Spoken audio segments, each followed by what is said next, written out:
ఈరోజు కిషన్ రెడ్డి గారు బీజేపీ అధ్యక్షులు, అలాగే ఈరోజు బీజేపీ ప్రభుత్వంలో ఒక మంత్రిగా వ్యవహరిస్తారు.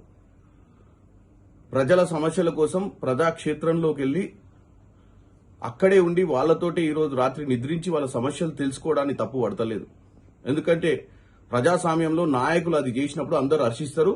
ఈరోజు హైదరాబాద్ ప్రజలు కూడా మిమ్మల్ని నిజంగానే మీకు చిత్తశుద్దితోటి మీరు వెళ్లి ఈరోజు అక్కడ వాళ్లతో నిద్రించి వాస్తవంగా మూసి ప్రక్షాళన అవసరమా, వాళ్ళ నిజంగానే వాళ్ళ బతుకులు బ్రహ్మాండంగా ఉన్నాయా, వాళ్లకు అక్కడ ఉన్నటువంటి మూసి మీద ఉన్నటువంటి పరిస్థితులన్నీ అనుకూలంగా ఉన్నాయా లేదా అని తెలుసుకొని వస్తే తప్పులేదు.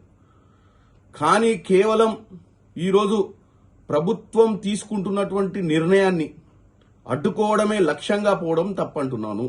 అలా చేయరని నేను అనుకుంటున్నాను. ఎందుకంటే ఇదే కిషన్ రెడ్డి గారు గతంలో నరేందర్ మోడీ గారు సబర్మతి రివర్ ఫ్రంట్ గాని అటు గంగా రివర్ ఫ్రంట్ గాని ప్రక్షాళన చేసినప్పుడు ఆయన గుజరాత్ రాష్ట్రానికి అటు ఈరోజు బనారస్ లో ఆయన ఉన్నటువంటి పార్లమెంట్ లో జరిగినటువంటి ఆ రివర్ ఫ్రంట్ డెవలప్మెంట్ కి మీరు సహకరించిన విధంగానే ఈ రోజు హైదరాబాద్ నగరంలో జరుగుతున్నటువంటి మూసీ రివర్ ఫ్రంట్ ని కూడా మీరు సహకరించాలని కోరుతున్నాను.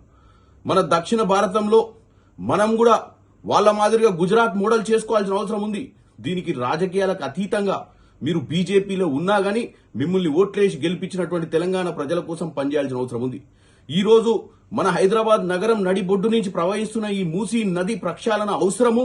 ఆ మురికి నుంచి మనం మంచినీళ్లు అందించి ఇలా ప్రజలందరూ సుఖ సంతోషాలతో ఉండాల్సిన అవసరం ఉంది.